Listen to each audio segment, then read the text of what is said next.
selected values that are worth considering, we have something novel to say about the ingredients that should go into the cake, even when we can say nothing about the proportions in which they should be combined.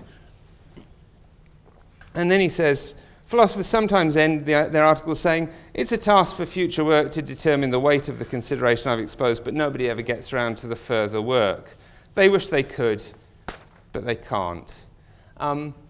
If I can't even talk about the relative weight of different values, then I'm going to have a very hard time talking about reform. What Dick quoted or described Larry Bartels as saying seems to me to be a nice case in point. When you ask people, should you do whatever you can, whatever it takes to implement equality of opportunity, they say yes. But as soon as they notice that there are other values that might get interfered with, they are much more reluctant to do whatever it takes. In fact, they probably mean, and they may think that the question means, should we do whatever it takes, other things being equal, or should we do whatever it takes as long as we don't sacrifice other important values?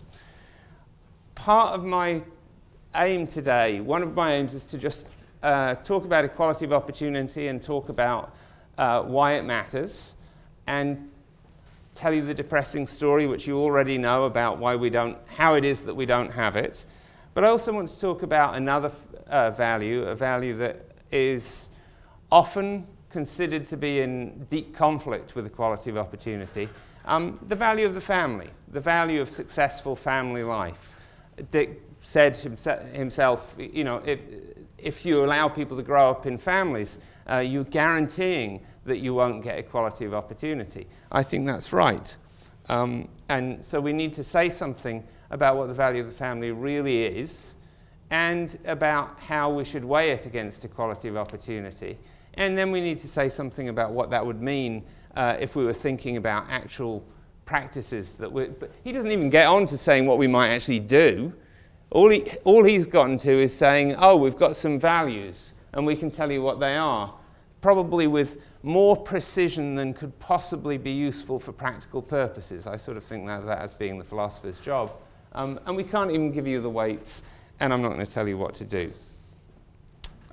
Okay, so before I go into the actually identifying any values, I want to say something about how values considerations play into our evaluation of policy and our evaluation of the world.